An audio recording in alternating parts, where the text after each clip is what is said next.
Alamin naman natin ang latest sa galaw ng Bagyong Nando. Nasa linya ng telepono si Noel Talakay. Noel? Clay, yung nararanasan natin ngayon na pag-ulan dito sa Metro Manila ay hindi ito dahil kay Typhoon Nando. Ito ay dahil sa habagat na lumalakas pa dahil sa bilis ng pag-ikot ng Bagyong Nando. Hinahatak ito ngayon ng typhoon. Apektado rin ng pinalakas na habagat ang western part ng ating bansa, kasama na nga dito ang Metro Manila, Calabarzon, Mimaropa, Panay Island, Negros at Negros Island region.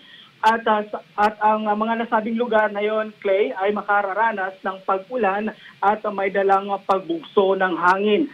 Pero Clay, ngayon mas lalong lumapit pa sa kalupaan ang Bagyong Nando. Kaninang umaga, nasa 775 kilometers east ng Central Luzon. Pero ngayon namataan ang Bagyong Nando sa layo ng 725 kilometers east of Kasiguran, Aurora o 770 kilometers east ng Etsague, Isabela. Mabagal pa rin, Clay, ang pagkilos nito dahil nasa 10 kilometers per hour lang papunta sa northwestward ng extreme part ng Luzon.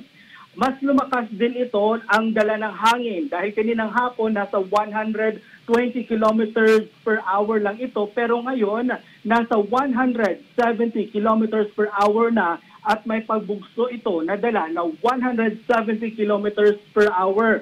Kaya naman nagtaas na ng wind signal number 1 sa Batanes, Cagayan Island, including dyan ang Babuyan Island, Isabela, Quirino, northeastern portion ng Nueva Vizcaya, Apayao, Kalinga, Abra, Mountain Province, Ifugao, Ilocos Norte, northern portion ng Ilocos Sur, northern at central portion ng Aurora at northern at central portion ng Catanduanes.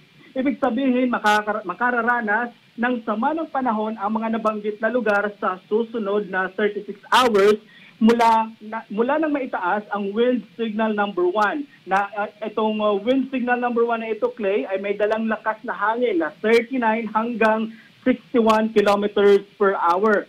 Maaring wala o banayad lang ang dalang pinsala nito. Dahil sa habagat, Clay, at trough ng Typhoon Nando o ito ang extension ng typhoon, mas lumakas din ang alon sa mga coastal area ng Bicol Region, Eastern Visayas at Caraga. Ang Typhoon Nando ay patuloy na lalakas habang binabaybay nito ang Philippine Area of Responsibility or Philippine Sea. Kaya naman sa Lunes, Clay, maaari itong i-deklara o tumaas pa ng super typhoon at maaari itong maglandfall sa Batanes, Babuyan Island. Pero pagdating naman ng Tuesday ng hapon ay maaaring lumabas na ito sa Philippine Area of Responsibility. Clay? Alright, maraming salamat, Noel Talakay.